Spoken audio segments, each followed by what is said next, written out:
బట్టతలతో బాధపడుతున్నారా? ఆధునితనమైన పద్ధతిలో hair transplantation చేయబడును. Face clinic, Hyderabad. నమస్తే అండి, వెల్కమ్ టు సుమన్ టీవీ. ప్రతి మనిషి జీవితంలో రకరకాలైనటువంటి ఎమోషన్స్తో జీవితం సాగుతూ ఉంటుంది. అయితే అన్ని ఎమోషన్స్లోకి చాలా బలమైన ఎమోషన్ భక్తి, స్పిరిచువాలిటీ లేకుండా అతి కొద్ది మంది నాస్తికవాదులు ఉంటారు తప్ప మన దైనందిన జీవితంలో చాలా మంది వ్యక్తులు కూడాను ఎంత ఉన్నత స్థాయికి ఎదిగినటువంటి కూడాను అంతా దైవకృప మాత్రమే, నిమిత్త మాత్రంలో మేమని చెప్పేటువంటి ఒక సబ్డ్యూడ్ మెంటాలిటీని, సబ్డ్యూడ్ నేచర్ని డెవలప్ చేసుకుంటారు.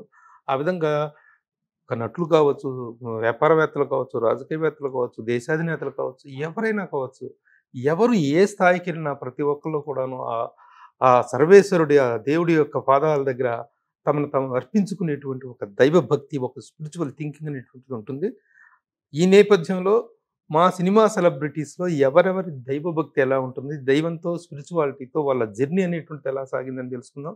ముందుగా మాగంటి మురళీమోహన్ గారు, ప్రముఖ నిర్మాత, దర్శకులు, యాక్టర్, రియల్టర్ మురళీమోహన్ గారు ఉన్నారు. సార్ నమస్తే. నమస్తే. మురళీమోహన్ గారు, మీ పేరులోనే మురళి అండ్ మోహన్ ఉన్నాయి. అయితే దైవ భక్తికి సంబంధించిన వరకు మీకు ఒక స్పెషల్ ప్లేస్మెంట్ ఉంది సినిమా ఇండస్ట్రీలో. ఎందుకంటే మీ అంత ఎక్కువ సార్లు అయ్యప్ప మాల వేసుకొని కొండకు వెళ్ళినటువంటి భక్తులు ఎవరు లేరు అనుకుంటా. ఉన్నారు కానీ మీది ఒక రికార్డు. మీది ఎన్ని సంవత్సరాలు? నేను 36 పూర్తయింది. 36 సంవత్సరాలు. 36 సంవత్సరాలు కూడా 40 రోజులు చేసేయే తప్ప క్రాష్ ప్రోగ్రామ్ లాగా, క్లాష్ ప్రోగ్రాంలు, షార్ట్ ఎండ్, షార్ట్ కట్లు, 36 సంవత్సరాల పాటు 40 రోజులు మండల దీక్ష తీసుకుని కొండకు వెళ్ళి రావటం, వచ్చిన తర్వాత మాలధారణ నిష్క్రమిస్తాం, ఇలా జరిగేటువంటి. ఇది వదిలేస్తే మొదటి నుంచి కూడా మీలో దైవ భక్తి అనేటువంటిది ఎలా ఉండేది? మీ ఆరాధ్య దైవం ఎవరు? మా అమ్మగారు బాగా దైవభక్తి అండి. ఆవిడ కృష్ణుడిని, రాముడిని బాగా పూజించేవారు. దానికి సంబంధించిన పద్యాలన్నీ కూడా బాగా పాడుతూ ఉండేవారు. చిన్నప్పటి నుంచి మాకు భక్తి అనేది నేర్పింది ఆవిడే. పొద్దున్నే లేవగానే అదే దండం పెట్టుకొని దేవుని ధ్యానం చేసుకొని, నా వలంగా ఎవరికైనా మంచి జరగాలి తప్ప ఎవరికి చెడు జరగకూడదు అని దండం పెట్టుకునేవారు. అలా పడుకోబోయేటప్పుడు, నిద్రపోయే ముందు కూడా దండం పెట్టుకొని చేసుకొని మనం పడుకుంటాం. అది చిన్నప్పటి నుంచి అలవాటు అయింది. అలవాటు అవడంతో యాజ్ ఎ స్టూడెంట్గా రోజు దేవుడికి వెళ్ళే ముందు దండం పెట్టుకోమండి. కొంతమంది పరీక్షలు అప్పుడు మాత్రం వెళ్ళి దేవుడా నన్ను పరీక్ష బాగా చేసేది ఏం చెప్తారు. అలా కాకుండా రోజు స్కూల్కి వెళ్ళేటప్పుడు కూడా దండం పెట్టుకొని వెళ్ళమను అమ్మ చెప్పేవారు. అమ్మ చెప్పిన ప్రకారం దండం పెట్టుకొని వెళ్ళేవారు. ఆ తర్వాత స్టూడెంట్ నుంచి బిజినెస్ మెన్ అయ్యాను. బిజినెస్ మెన్ అయ్యేటప్పుడు కూడా అంతే. దేవుడు కృప ఉండాలి, మన కృషి ఉండాలి. అంతేగాని గాలిలో దీపం పెట్టి దేవుడా నీ మహత్యం అని అనకూడదు. పూజ చేసి నువ్వు ఎంత పూజ చేసినా గాలిలో దీపం పెట్టేసి అలా ఉంచమంటే అనకూడదుగా. దానికి కావాల్సిన జాగ్రత్త, గాలి రాకుండా, అది వారకుండా ఏం చేయాలో ఇవన్నీ చేసినప్పుడే ఇది దేవుడు ఇది ఉంటుంది. అంతేగాని దేవుడు నేను రోజు పూజ చేస్తాను, దేవుడు నాకు ఇది కావాలి అది కావాలంటే కుదరదు. నువ్వేం అడగకూడదు అసలు దేవుడిని. నువ్వు సత్ప్రవర్తనతో ఉండు, ఎవరికి అపకారం చేయకుండా ఉండు. అందుకని ప్రతిరోజు దైవ ప్రార్థన చేయి. దైవ ప్రార్థన ఇప్పుడు నేను 1 hour చేస్తాను. ఇప్పటికి 1 hour చేయటం వల్ల ఏంటంటే ఒక ప్రశాంతత వస్తుంది, మైండ్ క్లీన్ అయిపోయినట్టుగా ఉంటుంది. ఇప్పటికి కూడా నేను ఎవరికి ఏ అపకారం చేయను. నాకు అసలు శత్రువులు ఉండరు. నాకు ఉండేవాళ్ళందరూ మిత్రులే.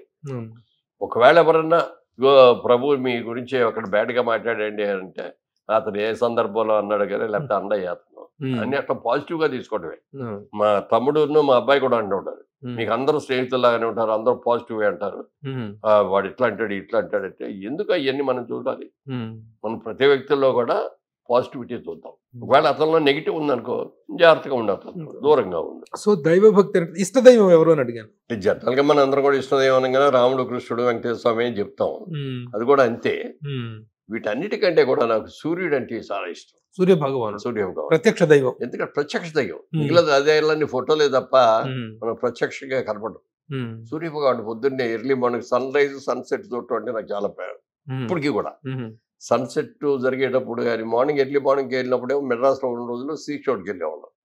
ఆ సీలోంచి అట్లా సూర్యుడు వస్తా అంటే అసలు అదృశ్యం అది అలా చూసాను. అట్లా ఇది ఈవినింగ్ ఈ రోజు కూడా నిన్న నేను విజయవాడ నుంచి వచ్చేటప్పుడు వెళ్ళేటప్పుడు సన్ రైజ్ చూశాను, వచ్చేటప్పుడు సన్సెట్ కూడా చూశాను. అట్లా సన్సెట్ వచ్చి అది అయ్యే వరకు అలా చూస్తూనే ఉంటాను.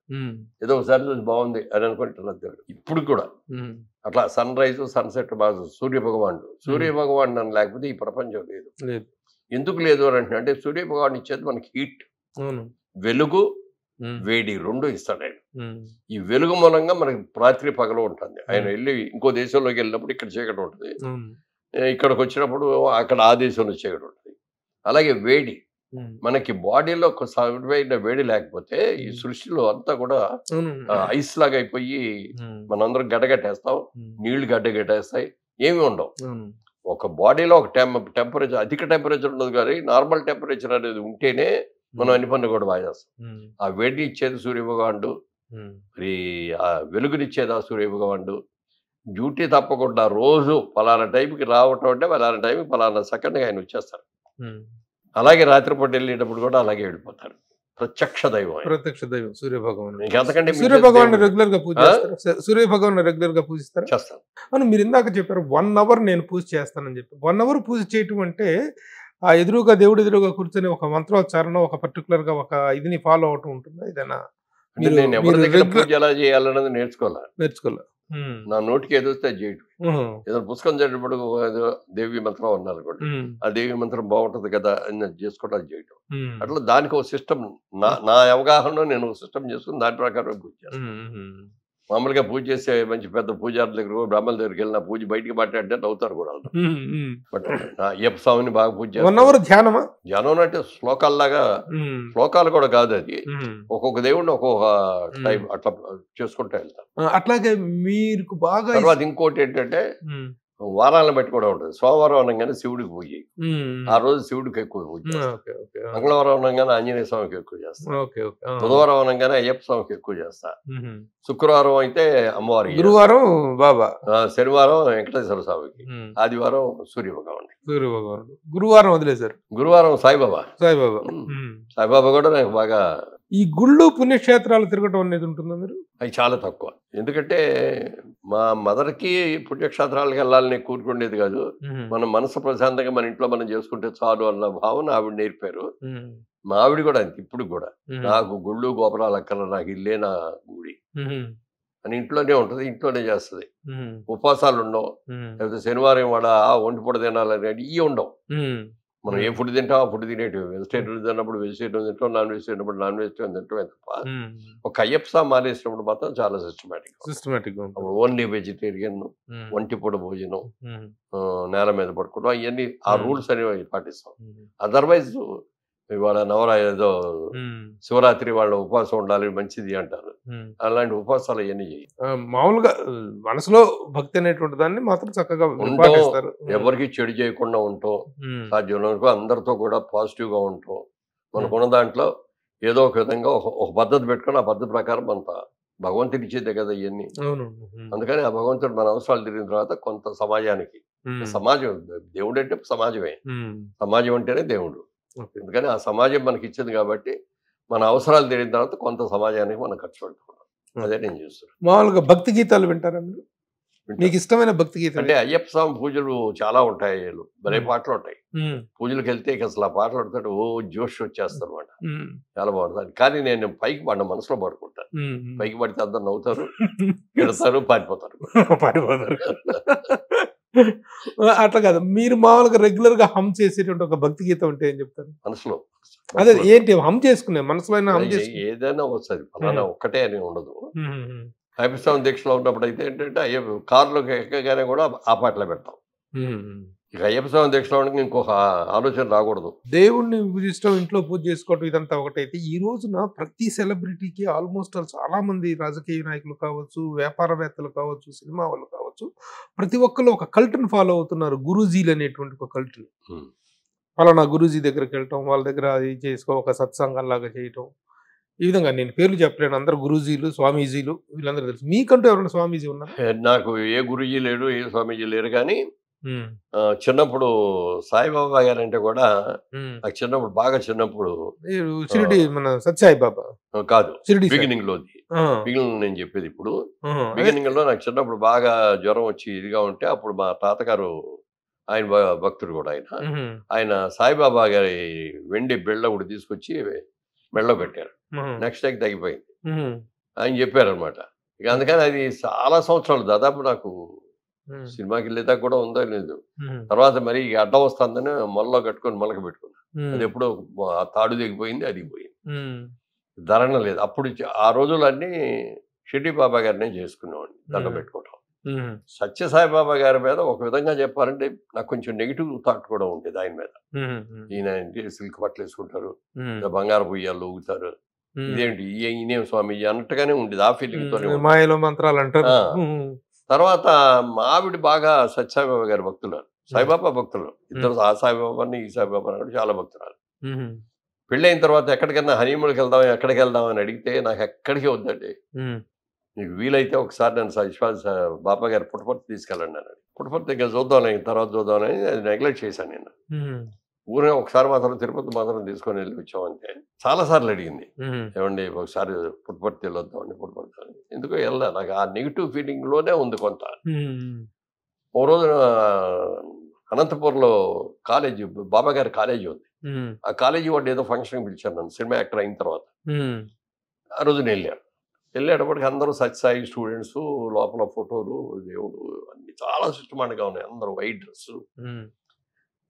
ఊరిని వాళ్ళతో ఇంటర్వ్యూ లాగా కూర్చున్నప్పుడు అడిగా, బాబా గారి స్కూల్ అంటున్నారు కదా, ఎట్లా ఉంటాయి ఇక్కడ, గొడవలు అయ్యేమని జరుగుతాయంటే, ఏమంటే ఎవరు ఒక్క గొడవ అనేది జరగదండి, ఏ రోజున స్ట్రైక్ అనేది జరగదండి మా కాలేజీలో. అందరూ కూడా సిస్టమేటిక్గా ఉంటామండి. బాబా గారి భోజనం కూడా చాలా బాగుంటుంది.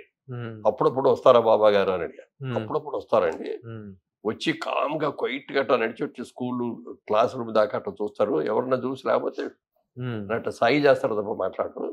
అన్నీ ఒకసారి సరిగ్గా చూసి బాగానే ఉన్నాయి అనుకుంటే మళ్ళీ అక్కడికి పాస్ అవుతారు. అలాగే డైనింగ్ హాల్లోకి వెళ్ళి ఆ వండిన వంటది కొద్ది కొద్దిగా రుచి చూసి బాగున్నాయా లేదా, బాగోదు, ఎందుకు బాగోదు చేయండి అని అవన్నీ చెప్పేవారు అని చెప్పారు. ఒక పాజిటివ్ ఆలోచన వచ్చింది ఆయన మీద. నెక్స్ట్ ఇంకోటి ఏంటంటే, ఎవరిని ఆయన చందాలు అడగరట. ఏదో నాకు పాద నమస్కారం చేస్తే ఇంత, ఏదో నన్ను నీకు షేక్ హ్యాండ్ ఇస్తే ఇంత, ఇంకోటి ఏదో చేస్తే ఇంత అని రేట్లు ఉంటాయి. ఈ దగ్గర రేట్లు ఉండవని చెప్పారు. ఇది ఒకటి బెటర్. ఎవరిని కూడా చందాలు నాకు ఇవ్వండి, వచ్చిన భక్తుల్ని మీరు ఏదైనా ఒకటి ఇవ్వండి, మంచి పని చేస్తారు, మీరు ఏదైనా ఉంటే ఇవ్వండి అనేది ఎవరిని అడగలేదు. ఎవరైనా ఇస్తే తీసుకుంటారు, అది కూడా ఆయన చేతితో తీసుకోరు, ట్రస్టులు తీసుకెళ్ళి అక్కడ జమ కట్టేసి రసీదు తీసుకున్నాడు. అలా చేసేవారు. ఆ డబ్బుల్ని చాలా జిల్లాల్లో, ఆంధ్రప్రదేశ్ అప్పుడు ఉమ్మడి ఆంధ్రప్రదేశ్లో ఉన్నప్పుడు ఆల్మోస్ట్ అన్ని జిల్లాలకు కూడా మంచినీటి సౌకర్యం, ఓవర్ హెడ్ ట్యాంక్స్ కట్టించి మంచినీటి సప్లై చేశారు గ్రామాలకు అన్నిటికీ కూడా. ఇది చాలా అద్భుతం అనిపించింది. ఇది నీరు ఏ మనిషికైనా నీరు చాలా ముఖ్యం కదా, మరీ ముఖ్యం, కల్తీ లేనికుండా ఉండాలి. అవి ఆయన ఇచ్చారు. తర్వాత హాస్పిటల్, అద్భుతమైన హాస్పిటల్ కట్టారు ఆయన సత్యసాయిబాబా గారు. కట్టి అక్కడికి ఎవరికి రూపాయి ఛార్జ్ ఉండదు. ధనవంతుడు వచ్చాడు ముందు 2 కూర్చోండి అని, కానీ పేద వచ్చాడే నువ్వు అనుకుంటూ లైన్లో ఉండని కానీ ఉండదు. అక్కడ మీరు వెళ్ళి రిజిస్టర్ చేసుకోవాలి, అక్కడ పేరు మీకు చేసుకుంటే ఆ టైం రాగానే మిమ్మల్ని పిలుస్తారు. ఏమంటే నాకు ఫలానా అనారోగ్యం ఉందండి, నాకు గుండె పోస్తుంది, నాకు ఏదైనా సహాయం కావాలి, ఇక్కడే మీరు చెయ్యాలి అంటే రోజు చూసుకుంటారు. ఆ టైం వచ్చినప్పుడు అతను పిలుస్తారు. కంప్లీట్గా అంతా చేస్తారు, ఒక్క రూపాయి కూడా తీసుకోరు. వెళ్ళేటప్పుడు ఇగో ఈ మందులు తీసుకున్నారంటే ఇట్లా వాడుతూ ఉండాలి, ఇవి అయిపోతే బయట ఎక్కడ కొనుక్కోండి అని చెప్తారు తప్ప ఎక్కడైతే. అది కూడా చాలా ఆనందం వేసింది. ఆరోగ్యం ఇస్తున్నారు, నీరు తాగడానికి నీరు ఇస్తున్నారు, విద్య స్కూల్స్. ఆ స్కూల్స్ చాలా మంది నేను సత్యసాయి బాబా స్టూడెంట్ అండి అంటాం. అక్కడ అది తర్వాత పర్సనల్గా నేను ఒక పాజిటివ్ మైండ్ వచ్చింది ఆయన మీద. వచ్చిన తర్వాత ఒక రోజు అంజలిదేవి గారు ఫోన్ చేసి, బాబు ఇట్లా సత్యసాయి బాబా గారి సీరియల్ పత్తి బాబా షిర్డీ బాబా అని సీరియల్ తీస్తున్నాను, దాంట్లో క్యారెక్టర్ ఉంది, నువ్వు వేస్తావా అన్నారు. అనగానే ఇమ్మీడియట్గా అప్పటికే పాజిటివ్ మైండ్ వచ్చేసింది బాబా గారి మీద. డెఫినెట్గా వేస్తానమ్మా, అంతకంటే కావాల్సిందే ఉంది, మా ఆవిడకి కూడా చాలా ఇష్టం, నేను చేస్తానండి, సంతోషపడుతుంది కూడా, తప్పకుండా చేస్తానండి. అయితే ఒక కండిషన్, ఆ క్యారెక్టర్ నాకు ఇచ్చారు కాబట్టి నేను ఏమీ రూపాయి ఛార్జ్ చేయను, మీరు నాకు శాలరీ ఇవ్వడానికి లేదు. తర్వాత నా కారులో పుట్టపర్తి షూటింగ్ అంటే అక్కడే షూటింగ్ ఎక్కువ, నా కారులో నేను హైదరాబాద్ నుంచి పుట్టపర్తి వస్తాను. నేను వచ్చినప్పుడు మా ఆవిడ కూడా వస్తుంది, మేము ఇద్దరం వస్తాం, మా భోజనం మేము తింటాం. లేదంటే లేదు అక్కడ బాబా గారి ప్రసాదం పెడతారండి, అందరికీ అక్కడే తింటాం అంటే సో ఓకే అయితే ఓకే, అక్కడే ఉండేవాడు. అలా అలవాటైంది. మొట్టమొదటి రోజున మమ్మల్ని అందరం గెటప్ వేసుకురండి అన్నారు. కాస్ట్యూమ్ అదే. మీరే క్యారెక్టర్ చేసిన దాంట్లో? నేను బాబా గారు అన్న క్యారెక్టర్, బ్రదర్. ఆ బ్రదర్ స్కూల్ టీచర్ అతను. ఆ స్కూల్ టీచర్ ఏంటంటే అతని మనసులో భావన తమ్ముడిని మంచి తహసీల్దార్ చేయాలన్నట్టు కోరిక ఆ రోజుల్లో ఉన్నాయి. అట్లా ఆ చదువు అదంతా ఆయనే చూసుకున్నారు. ఆ క్యారెక్టర్ చేశారు. ఆ క్యారెక్టర్ చేయడానికి వెళ్ళిన రోజున అంజలీదేవి గారు, మరి ఇంకెవరెవరు వచ్చారు, కుమ్మడి గారు, కాంతారావు గారు, నేను, ఇంకెవరు ఉన్నారు కొంతమంది. అందరం మేకప్ వేసుకొని వెళ్ళాం. ముహూర్తం షాట్ అన్నారు. బాబా గారే వచ్చి క్లాప్ కొట్టారు. కొట్టిన తర్వాత ఇవాళ షూటింగ్ అయ్యి అనేది ఒకసారి అందరు భక్తులు అందరూ వచ్చి కూర్చున్నారు అక్కడ. ఇట్లా వరుసలో కూర్చుంటారు అనమాట. మమ్మల్ని నలుగురిని 6 తీసుకొని వెళ్ళి ఆయన వెనక నడుస్తూ ఆ మొత్తం అన్ని ఆయనతో పాటు తిరిగాం.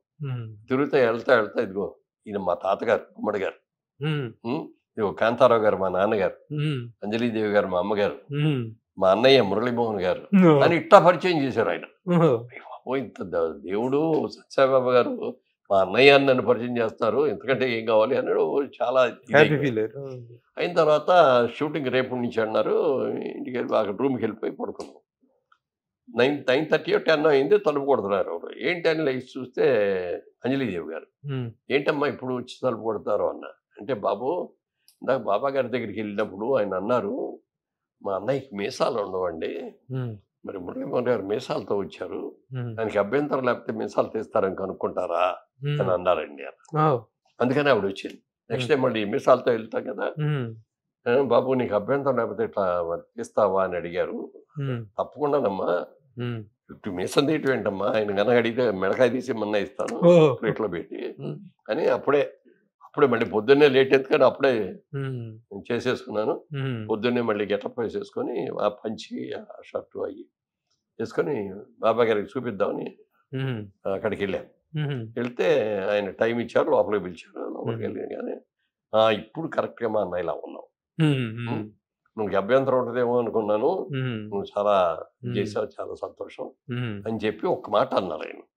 మా అన్నయ్య నన్ను కొన్ని ఇబ్బందులు పెట్టిన మాట వాస్తవమే చదువుకునే రోజుల్లో, కానీ అది యాజ్ ఇట్ ఈస్గా తీసి ఆయన్ని ఇట్లా చేశాడు అని చెప్పడం అనేది పద్ధతిగా ఉండదు.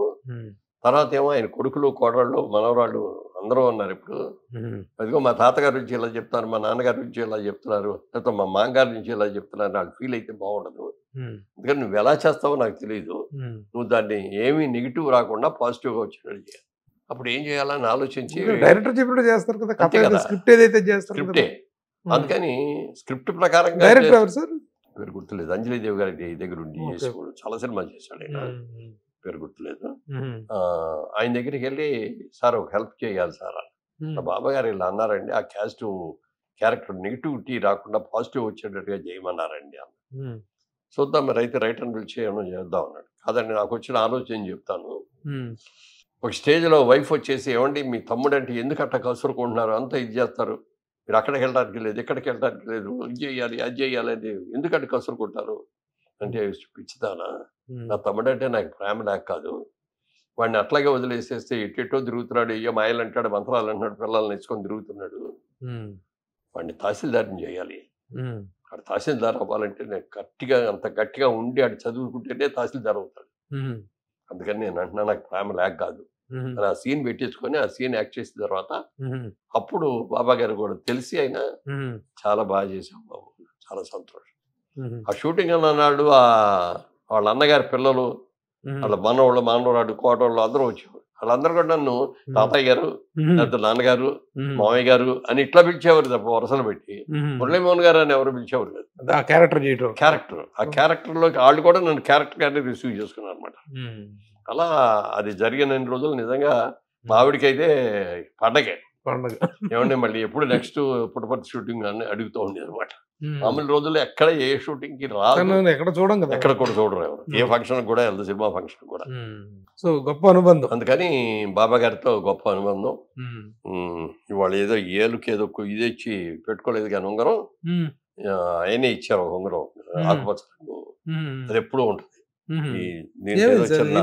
ఏదో చిన్న గోరు చుట్టూ ఇది అంటారే, ఆ గోరు చుట్టూ వచ్చింది, అందుకని ఉంగరం పెట్టట్లా. ఇది ఆ ఉంగరం కూడా ఆయన ఇచ్చారు. ఇచ్చిన తర్వాత ఒక మాట అన్నారు, ఈ ఉంగరాలు గొలుసులు నేను ఇంకిస్తానో తెలుసా మీకు అన్నారు. తెలియదు స్వామి మీరే చెప్పండి. ఇది మీ యొక్క క్షేమ సమాచారం నాకు తెలియజేస్తా ఉంటుంది, అందుకని ఇస్తాను నేను అన్నా. ఒకసారి అట్లాగే అయిపోతే మన జొన్నవిత్తల గారిని పాటలు చేయాలని నాకు బాబా గారి మీద మీరు రాస్తారా ఓ పాట అన్న. అంటే చాలా నాకు బాబా గారు అంటే చాలా ఇష్టం, ఒక పాట అని వద్దు, ఎన్ని పాటలు కావాలో చెప్పండి, అన్నీ నేనే రాస్తాను, ఇంకోళ్ళు రాయకూడదు, నేనే రాస్తాను, మీకు ఏ వెరైటీగా కావాలన్నా నేనే రకరకాలు ఇది చేస్తాను అన్నాడు. అని ఆయన కూడా డబ్బులు మీరు అడగకూడదు, నేను ఇవ్వకూడదు, మీరు ఇవ్వకూడదు, నేను అడగకూడదు అని చెప్పి అన్నాడు. ఆయనే రాశాడు మొత్తం. మన వందే మాతరం శ్రీనివాస్ ఆయనే డబ్బులు తీసుకోకుండా రికార్డింగ్ చేయించాడు. మీ ఆధ్వర్యంలో ఒక 2000 క్యాసెట్లు చేయించి తీసుకుని వెళ్ళాం. అప్పట్లో క్యాసెట్లు కదా, అవి చేయించి తీసుకుని వెళ్ళినప్పుడు జొన్నవిత్తల గారు కూడా తీసుకెళ్ళి స్వామీజీకి పరిచయం చేసి, జొన్నవిత్తల గారు అండి మంచి రైటర్, చాలా బాగా పాటలు రాస్తారు, ఇదిగో ఈ క్యాసెట్ లో పాటలన్నీ ఆయన రాసిపోయానండి అని చెప్పి తీసుకొచ్చారండి. అంటే అక్కడ ట్రస్ట్ ఆఫీస్ ఉంటుంది, ఆఫీస్ లో హ్యాండ్ ఓవర్ చేసేసి రసీదు తీసుకోండి అన్నప్పుడు జొన్నవిత్తల గారు కూడా పరిచయం చేస్తాం. ఆయన ఏదో మాట్లాడారు. మురళీమోహన్ గారు నాకు ఎన్నో రకాలుగా ఇదండి, నేను రైటర్ అవటానికి కూడా ఆయనే కారణం, వాళ్ళ బాబా మీ దగ్గర తీసుకొచ్చి మిమ్మల్ని దర్శనం చేసుకొని మీ పాటలు రాసే అవకాశం ఇచ్చేది కూడా ఆయనే ఇచ్చారు, నన్ను మంచి పాటలు చెప్పారు. నేనే సినిమా నేను చేయలా, నా దగ్గరికి ఒక యోగా మాస్టర్ ఉండేవాడు నాకు. ఆ యోగా మాస్టర్ చేస్తే ఆ యోగా మాస్టర్ ఫ్రెండ్ జొన్నవిత్తల గారు. ఆయన అన్నాడు యోగా చేస్తే ఒక రోజున చేసేటప్పుడు, ఏమంటే ఇట్లా జొన్నవిత్తల రామలింగేశ్వరరావు ఒక ఆయన ఉన్నాడు, నా ఫ్రెండ్ అండి, విజయవాడ, పాటలు బాగా రాస్తాడండి, ఒకసారి మిమ్మల్ని కలవాలనుకుంటున్నాడు అన్నాడు. అయితే రేపు తీసుకురా అన్న. తీసుకొచ్చిన తర్వాత మాట పద్ధతి అన్నీ కూడా చాలా బాగున్నాయి. ఏమన్నా ఒకటి 2 పాటలు ఏమన్నా ఉంటే వినిపించండి సార్ మీరు రాసి అన్న. ఒక 5-6 పాటలు వినిపించారు. అందులో ఒకటి క్రికెట్ మీద ఒక పాట రాసి, క్రికెట్ ఎప్పుడు మెడ్రాస్లో ఉన్నప్పుడు ఇది కూడా అవ్వాల, రైటర్ కూడా కాల, ఆ పాట క్రికెట్ దాని మీద తీశాను. అది నాకు బాగా నచ్చేసి, నా సినిమా ఏమో ప్రొడక్షన్ ఇంకా రావడానికి ఏమో ఇంకో 6 నెలలు అంత బడ్జెట్ పెట్టాం. జొన్నవిత్తల గారితో చెప్పారు, రామలింగేశ్వరరావు ఇది నా సినిమా అనేటప్పటికి, నా సినిమాలో పెట్టుకోవాలని కూడా ఉంది, ఇది నా సినిమాలో అనేటప్పటికి 6 నెలలు పడుతుందో సంవత్సరం పడుతుందో తెలీదు, ఇంత మంచి పాట బ్రహ్మాండంగా చేయాలంటే దీన్ని ఒక రాఘవేంద్రరావు గారే బాగా చేయగలడు, రాఘవేంద్రరావు గారి దగ్గర పంపిస్తాను, వెళ్తారా అన్న. తప్పకుండా వెళ్తారా. వెంటనే ఆయన రాఘవేంద్రరావు గారికి ఫోన్ చేసి ఇట్లా జొన్నవిత్తల గారిలో ఒక ఆయన వచ్చారండి, చాలా బాగా రాశాడండి పాటలు, ఒక్కసారి మీ దగ్గర పంపిస్తారు. వెంటనే పంపించాడు. నా కారులో ఇచ్చి ఆయన దగ్గరికి పంపించాడు. కూర్చున్నాడు. ఆయన ఉన్నాడు. విన్నంగానే ఆయన కూడా ఇంప్రెస్ అయిపోయాడు. నువ్వు ఇలా కాదు, రోజు నాతో పాటు షూటింగ్ రా, నా కారులో వస్తా ఉండు, నా షూటింగ్ గ్యాప్లో నాకు పాటలు వినిపిస్తా ఉండు, మళ్ళీ తిరిగి వచ్చేప్పుడు నాతో కలిసినాడు. అలా 10 రోజులు ఆయనతో తెప్పించుకొని ఈయన రాసిన పాటలన్నీ నేసాడు. ఇచ్చి ఆయనే ఫస్ట్ ఛాన్స్ ఇచ్చి, అందుకని నేను ఆయన దగ్గర పంపింది నేను అని చెప్పి మీరే నాకు సాయం చేసింది అంటాడు ఆయన. అంతేగాని ఇచ్చింది మాత్రం రాఘవేంద్ర గారు, నేను కాదు. అలాగే చంద్రబాబు నాయుడు గారి దగ్గర పొలిటికల్ సాంగ్స్ చేసినప్పుడు కూడా ఆయన దగ్గర తీసుకెళ్ళింది నేనే. అందుకని అలాగే మేము అమెరికా తీసుకెళ్ళాను ఆయన, తానా సభలకి తీసుకెళ్ళి అక్కడ ఆయన పద్యాలన్నీ తెలుగు పద్యాలు పాడిస్తూ అట్లా అమెరికాకి పరిచయం చేసిన ఇవన్నీ కూడా నేనే చేశాను. అందుకని ఆయనకు ఒక రికార్డు ప్రేమ అభిమానంతో ఎక్కువ చెప్తారు, కానీ అంత చేయకపోయినా స్పిరిచువల్ యాంగిల్ ఆఫ్ మురళీమోహన్ గారు. అదే ఒకసారి ఆయనకి నాకు కూడా గౌరవం ఇచ్చిన తర్వాత తిరిగి వచ్చేస్తాను పుట్టపర్తి నుంచి. అనంతపూర్ వచ్చామని అట్లా చూసుకుంటూ వస్తాను. మా డ్రైవర్ కాన్షియస్ లోనే ఉన్నాడు. పక్క సందులో వచ్చి 2 కుర్రాళ్ళు సైకిల్ మీద ఒకే సైకిల్ మీద వస్తా మెయిన్ రోడ్లోకి వచ్చారు. సడన్ గా బ్రేక్ వేసాడు, కారు కూడా ఆగింది, కానీ అది అలా వెళ్ళి టచ్ అయ్యి ఆడు బానెట్ మీద పడ్డాడు. ఓడు కింద పడ్డాడు. బాగా కంగారు అయిపోయింది. కిందకి తీసి చూస్తే ఆడు కూడా షాక్లో ఉన్నాడు. ఏం దెబ్బలు తగలేదు, బట్ షాక్లో ఉన్నాడు. అనగానే గవ్వ జనం పోగైపోయారు. ఏంటి ఇది ఇట్లా అయిపోయింది, పుట్టపర్తి నుంచి వస్తున్నాం, బాబా గారు మా ఉంగరం ఇచ్చారు, ఇప్పుడు ఏంటి ఇట్లా జరిగిందంటే ఆయనకి జొన్నవిత్తల గారు అన్నారు, నేను అన్నాను అనుకున్నాం. అన్న తర్వాత ఈ లోపల ఎవరో జనం నుంచి ఒకతను వచ్చి, ఏమంటే మా చైర్మన్ గారు మీకు తెలుసండి, మీ ఫ్రెండేనండి అన్నారు. ఎవరు అంటే ఫలానా అండి అని చెప్పి ఒకసారి ఆయనకి ఫోన్ చేయండి సార్ అన్నారు. అందుకే నెంబర్ కూడా లేదయ్యా అన్న. నేను నెంబర్ ఇస్తానండి అని చెప్పి నెంబర్ ఇచ్చాడు. నెంబర్ ఇచ్చి అప్పుడు సెల్ ఫోన్లు వచ్చి డైల్ చేశారు. అన్న ఎప్పుడు వచ్చారు ఇక్కడికి అన్నారు. ఇట్లా పుట్టపర్తి నుంచి వస్తున్న చిన్న యాక్సిడెంట్ అయింది అంటే మీరు అక్కడే ఉండండి, ఎక్కడికి వెళ్ళొద్దు, నేను వచ్చేస్తానని 5 నిమిషాల్లో ఆయన వచ్చేసాడు. వచ్చేసి ముందు వీళ్ళిద్దరిని తీసుకెళ్ళి హాస్పిటల్ పంపించాడు. డ్రైవర్ నువ్వు నాతో పాటు రా, పోలీస్ స్టేషన్లో వెళ్ళి కంప్లైంట్ ఇద్దాం, మళ్ళీ కంప్లైంట్ లేకుండా ఉండకూడదు చెప్పి జనాలందరూ మీరు వెళ్ళిపోండి అన్నారు. నన్ను మా ఆవిడనేమో జర్నలిస్ట్ గారి ముగ్గురిని మీరు మా ఇంటికి వెళ్ళిపోండి అని చెప్పి ఆ డ్రైవర్కి చెప్పి వాళ్ళ ఇంటికి తీసుకెళ్ళిపోయారు. అక్కడే భోజనం చేసాం, అక్కడే ఉన్నాం. లోపల ఇది ఏమైందో, ఆ కుర్రాడికి ఏమైందో బాబా గారు ఇలా చేశారు ఏంటిది అన్నట్టుగా అనుకుంటున్నాం. తర్వాత ఆయన వచ్చారు, చైర్మన్ గారు వచ్చి ఏం లేదు షాక్లో పడి అట్లా ఉన్నాడు. సాయంత్రం పంపించేశారు కూడా, ఇంటికి వెళ్ళిపోయాడు హ్యాపీగా. అసలు ఏమి తగలేదు, చిన్న గీరుకోవటం కూడా అట్లా, సైకిల్ కూడా ఏం పోవడం మా బాబా గారి దండం పెట్టు సో బాబా నువ్వే కాపాడావు. ఆ జ్వరంలోంచి ఎవరో రావటం ఏంటి, మా చైర్మన్ గారు మీకు తెలుసు అని ఆయన చెప్పటం ఏంటి, ఆయన నెంబర్ నా దగ్గర లేదంటే ఆయన నెంబర్ ఇవ్వటం ఏంటి, ఆ చైర్మన్ గారికి అవ్వగా వచ్చి అన్ని అది సెటిల్ చేసేసి చేయటం ఇదంతా గారా బాబా గారు ఇదే ఈ ఉంగర మహత్యం అని చెప్పి దాన్ని ఇప్పటికీ కూడా పెట్టుకుంటా. ఇవాళే పెట్టుకోలేదు. మొత్తానికి ప్రతిరోజు పూజించేది సూర్య భగవానుడు, వారాల వారిగా పూజించేది అన్ని దేవుళ్ళు, ప్రత్యేకించి ఒక అనుబంధం కలిగింది సాయిబాబాతో. అలాగే షేదీ బాబా గారిది కూడా ఓ రోజున ఎవరో ఇట్టాగే వచ్చారు ఇద్దరు.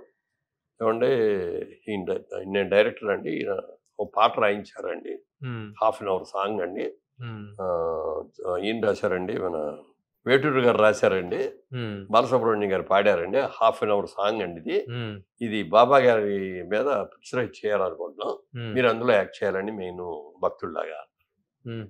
నాకేమన్నారో తెలియదు, అరగంట పాట తీసి ఏం చేస్తారయ్యా, అప్పటికి ఇంకా టీవీలు కూడా ఇంత పాపులర్ అవ్వాల, ఎలా చూపిస్తారంటే ఏదో ఒకటి చేస్తాం సార్ అది ఇది అంట. సరే అయితే ఒక పని చేయండి, నేను అవుట్డోర్కి వెళ్తున్నాను ఒక సినిమాకి, ఫారెస్ట్లో షూటింగ్ 4 రోజులు పడుతుంది, దాంట్లో క్యారెక్టర్ ప్రకారంగా గడ్డం కూడా చేయటానికి ఉండదు, 4 రోజుల తర్వాత రండి ఫలానా రోజు అన్న. వచ్చారు, వచ్చేటప్పటికి సరే చేస్తాను, ఎన్ని రోజులు కావాలండి అన్నారు. మామూలుగా అయితే 4 రోజులు కావాలి సార్, మీరు అయితే 2 రోజుల్లో చేసేస్తానండి అన్నారు. మీరు చెప్తే నమ్మరండి, పాట నాకు నోటికి రాదు, ఏ పాట కూడా యాక్ట్ చేసేటప్పుడు కూడా పక్క నుంచి చెప్తా ఉండే అసిస్టెంట్ డైరెక్టర్ లిరిక్ గుర్తుండదు. కానీ బాబా గారిది మాత్రం చెప్తే నమ్మరండి, అది అంత అరగంట వచ్చే సాంగ్ నండి, ఎక్కడ సెకండ్ టేక్ అనేది లేకుండా చేశాను. అదంతా బాంబులు రెగ్యులర్ లాంగ్వేజ్ లాగా కూడా ఉండదు, అది ఉండదు కదా, అది చూసేట 1-2 సార్లు చూసుకునేవాడిని, మనసులో అనుకునేవాడిని చేసేవాడిని. నాకంటే ఏమనిపించింది అంటే బాబా నా మీద ఆవహించి చేయించాడు ఇది ఫీలింగ్. అది ఇప్పటికీ కూడా ప్రతి గురువారం నాడు పొద్దున సాయంత్రం కూడా ఎన్టీవీలో వస్తా ఉంటాను. ఇప్పటికీ నేను 300 సినిమాలు పైన చేశా కదా, నేను ఎక్కడన్నా బయటకు వెళ్తే ఏమంటే మీ అడవి రావుడు బాగుంది, లేకపోతే మీ అన్నదమ్ములను బాగుంది, లేకపోతే మీ ఇంకోటి బాగుంది అని అనేవాళ్ళకంటే కూడా మీ సాయిబాబా గారి సాంగ్ అంటే మీరు రెగ్యులర్గా చూస్తూ ఉండే అనేవాళ్ళు ఎక్కువ. ఇప్పుడు ఇన్ని సినిమాలో చేసిన దానికంటే దీంట్లో ఇంత పేరు వచ్చింది ఏంటో అనేదాంట్లో అది కూడా బాబా మహత్యం అనేది స్పిరిచువల్గా, ఆధ్యాత్మికంగా. సరే, ఈ రోజున భారతదేశం మొత్తం కూడా ఒక రామ మందిర నిర్మాణం తర్వాత ఒక ఆధ్యాత్మిక పరమైనటువంటి ఉద్వేగంలో ఉంది. ఆ సందర్భంగా రామ మందిర నిర్మాణం గురించి, ప్రస్తుతం భారతదేశంలో జరుగుతున్నటువంటి ఒక హైందవ ధర్మ పరిరక్షణ గురించి, మోడీ గారితో మీకున్న అనుబంధం గురించి. మోడీ గారితో అనుబంధం అంటే అక్కడ ఫోటో ఉంది చూడండి, అది నేను ఎంపీ అయిన తర్వాత ఎంపీలందరం కలిసి, ఆంధ్ర ఎంపీలు అందరం కలిసి ఆయన దగ్గరికి వెళ్ళాం. టైం ఇచ్చారు, లోపలికి వెళ్ళాం. వెళ్ళిన తర్వాత మాట్లాడాము, వెరీ గుడ్ అన్నాడు, అందరిని అభినందించారు. సరే అందరు లేచి వెళ్ళిపోవడానికి లేచినప్పుడు ఆయన అడిగాను, సార్ మీకు అభ్యర్థం పడితే మాకు ఒక గ్రూప్ ఫోటో ఇస్తారా అన్న. ఎందుకు గ్రూప్ ఫోటో, అందరూ ఇండివిజువల్గా తీసుకుంటారు రండి కమాన్ అని చెప్పి మా అందరికీ ఇట్లా భుజం చేసి ఇట్లా షేక్ హ్యాండ్ ఇచ్చి ఫోటోలు తీశారు. తీసిన తర్వాత ఎప్పుడైనా ఏదైనా అవసరం వచ్చినా రండి కనపడుతూ ఉండండి అన్నారు. అట్లా అప్పుడప్పుడు వెళ్తా ఉండండి, కలిసేవాళ్ళం. ఆ అనుబంధం అట్లా కంటిన్యూ అయింది. అప్పుడు మేము ఎన్డీఏలో కూడా ఉన్నాం, తెలుగుదేశం పార్టీ ఎన్డీఏలో భాగస్వామి. తర్వాత ఆఖరికి వచ్చినప్పటికి మళ్ళీ డిఫరెన్స్ వచ్చి బయటకు వచ్చేసాం. కానీ అప్పటి వరకు కూడా ఇదే కాబట్టి చాలా పాజిటివ్గానే బాగానే చూసేవారు ఆయన. ఆ పరిచయం ఉంది. మోడీ గారు రామ జన్మభూమిది ఎప్పుడు ఎన్నో 100 సంవత్సరాల నుంచి దాని మీద గొడవ జరుగుతాయి. ఇదివరకు పూర్వకాలంలో రామాలయం ఉండేది, దాన్ని పగలగొట్టేసి మసీదు కట్టారు, ఇది మాది అని రామ్ భక్తులు, అది కాదు మాది అని ముస్లిం సోదరులు కూడా అంటాం. అది చాలా రోజులుగా గొడవ వస్తూ వచ్చింది. తర్వాత ఆ మసీదు కట్టిన దాన్ని కూడా ఒక టైంలో వీళ్ళు కూరగొడతాం బాబ్రీ మసీదు, కూరగొట్టడం కూడా చాలా తప్పది. అని ఆ రోజున చాలా పెద్ద ఇది చేశారు. టీవీలో లైవ్ చూస్తా, బ్లాక్ అండ్ వైట్ ఇప్పుడు వచ్చేది, దాంట్లో చూస్తా కూడా చాలా బాధపడ్డాం. ఏంటిది ఒక మసీదు అట్లా వెళ్ళి ఎక్కేసి కూరగొట్టడం అనేది పద్ధతి కాదు కదా అది అనుకున్నాం. ఫైనల్ గా అది కోర్టులో రాని ఎట్లా రాని అది రాముడిదే ఆ స్థలం అని చెప్పి అనుకోవటం, అది రాముడిది ఇవ్వటం. ఆ ముస్లిం సోదరు వేరే పక్కకి వాళ్ళకి వేరే సైట్ అలాట్ చేస్తే వాళ్ళు అక్కడికి వెళ్ళటం ఇవన్నీ కూడా జరిగింది. దాన్ని మోడీ గారు మాత్రం ఒక అద్భుతమైన కళాఖండం లాగా దేవాలయం నిర్మించారు. అది నిర్మిస్తున్నారు అనగానే అసలు ఎక్కడెక్కడ ఏ ఊళ్ళో చూసినా జై శ్రీరామ్ జై శ్రీరామ్ అంట మొదలు పెట్టడం. అలాగే ఒక్కొక్క ఏరియా నుంచి ఇదిగో మాకు ఏలూరు నుంచి ఏదో ఒకటి అయింది, లేదా రాజమండ్రి నుంచి ఒక గంట పంపించారు, ఇంకో చాటి నుంచి ఏదో పంపించారు, ఎట్లా ఎన్ని రకాలు ఇచ్చారు. దానికి చందాలు కూడా ఎవ్వరు అడగకుండానే ఎంతో మంది ఎంతో చందాలు కూడా పంపించారు. వద్దు చందాలు వద్దనే స్టేజ్ కూడా వచ్చింది. అలా చేసి దాన్ని ఒక అద్భుతమైన కళాఖండంగా తీర్చిదిద్దారు. వాళ్ళ రోజున మొన్న కూడా ఎవరో అక్కడికి వెళ్ళి వచ్చారండి అని చెప్తాంటే మీకు ఎన్ని గంటలు పట్టింది దర్శనానికి అన్న. మామూలుగా క్యూలో అయితే 6 గంటలు 7 గంటలు పడుతుందండి. అక్కడ ఎవరో తెలిసిన వాళ్ళు మమ్మల్ని వేరుగా తీసుకెళ్లి విఐపి దర్శనం ఇచ్చారు. దాని మూలంగా ఒక 6 గంటలో నేర్పాం. అసలు లోపలికి వెళ్ళి చూస్తే మాయా బజార్లో ఏదో సెట్టింగ్ లాగా అనిపించేసింది. చాలా బాగుందండి. మీరు ఎప్పుడు వెళ్తున్నారు? వెళ్ళాలి తొందరలో. అంటే మా ఆవిడేమో తనకి ఇట్లాంటి పెద్దగా ఇష్టం ఉండదు, పైగా బయటికి రావట్లా తనకి. ఎందుకంటే చలికి తట్టుకోలేదు, ఎండకి తట్టుకోలేదు. నన్ను ఇంట్లో ఉంచండి, నన్ను ఎక్కడికి తీసుకెళ్ళొద్దు, నా ఇంట్లో ఉంటే నేను బాగుంటాను ఆరోగ్యం, బయట తీసుకెళ్తే మీరు ఇబ్బంది పడతారు నేను ఇబ్బంది పడతాను అంటది. తను రాదు కాబట్టి నేనే ఎప్పుడో ఒకసారి వెళ్ళి చూసొద్దామని మాత్రం ఉంది. మొత్తం సిటీ అంతా డెవలప్ చేశారు, రైల్వే స్టేషన్ అద్భుతంగా చేశారు, ఎయిర్పోర్ట్ లాగా ఉంటుంది రైట్ రైల్వే స్టేషన్ కూడా. మంచి పుణ్యక్షేత్రాన్ని ఒక వెంకటేశ్వర స్వామి, తిరుపతిలో వెంకటేశ్వర స్వామి అన్నాగో అక్కడ రామాలయం కూడా అంత గొప్పది. ఇప్పుడు కృష్ణాలయం కూడా కడతారంటున్నారు ద్వారకలో అది కూడా వస్తే. ఇదంతా మోడీ వచ్చిన తర్వాత జరుగుతున్నటువంటి, అవును ఆయన అయిన తర్వాత జరుగుతున్నటువంటి హైందవ ధర్మ పరిరక్షణ, లేకపోతే వాట్ ఎవర్ హిందూయిజం అనేటువంటి దానికి సంబంధించినటువంటి ఒక ఫ్లరిష్మెంట్ గా భావిస్తారా మీరు? డెఫినెట్ గా అది కావాలి. ఏమవుతా ఉందంటే రాను రాను మనలో భక్తి తగ్గిపోతుంది ఇన్ జనరల్ గా. అదే ఒక ముస్లిం ఉన్నాడు అనుకోండి, రోజు 3 సార్లు నమాజ్కి వెళ్తారు. నవాజ్కి అక్కడికి వెళ్ళటానికి వీళ్ళు మసీదుకి వెళ్ళటానికి లేదంటే ఇంట్లోనే ఒక చిన్న టవల్ నేల మీద రోడ్డు మీద సైనా ఉండి నమాజ్ చేస్తారు అంత భక్తిగా. అలాగే క్రిస్టియానిటీ చూసుకుంటే ఎన్ని చర్చిలు కొత్తగా వస్తున్నాయి, ఏ ఊర్లో చూసినా కొత్త కొత్త చర్చిలు వచ్చేస్తాయి. మిగిలిన రోజులు చర్చికి వెళ్ళిపోయిన ఆదివారం నాడు కంపల్సరీగా చర్చికి వెళ్తారు. అట్లా ఇవన్నీ చూస్తుంటే ఒక క్రిస్టియానిటీ పెరుగుతుంది, ఒక ఇస్లాం పెరుగుతుంది, అలా పెరిగిపోతున్నాయి. బట్ హిందూ దేవాలయాలు సరిగ్గా దీపారాధన కూడా చేయలేని పరిస్థితి లాగా వస్తున్నాయి. ఒక సైడ్ నుంచి ముస్లిమ్స్, ఒక సైడ్ నుంచి క్రిస్టియన్స్ విపరీతంగా పెరుగుతున్న టైంలో మన హిందూ ధర్మం అనేది లేకుండా ఇది దాన్ని ఏదో ఒక విధంగా హిందూ దాంట్లో నడుము కట్టారు, చేస్తున్నారు. వెరీ గుడ్, అది చాలా మంచి పని. ఇప్పుడు మొన్న కేసీఆర్ గారు కూడా ఇక్కడ యాదాద్రి బ్రహ్మాండంగా చేశారు. అది కూడా తిరుపతి మరో తిరుపతి లాగా, తెలంగాణ తిరుపతి లాగా అది అభివృద్ధి చెందింది. అట్లా దేవాలయాలు చెయ్యాలి.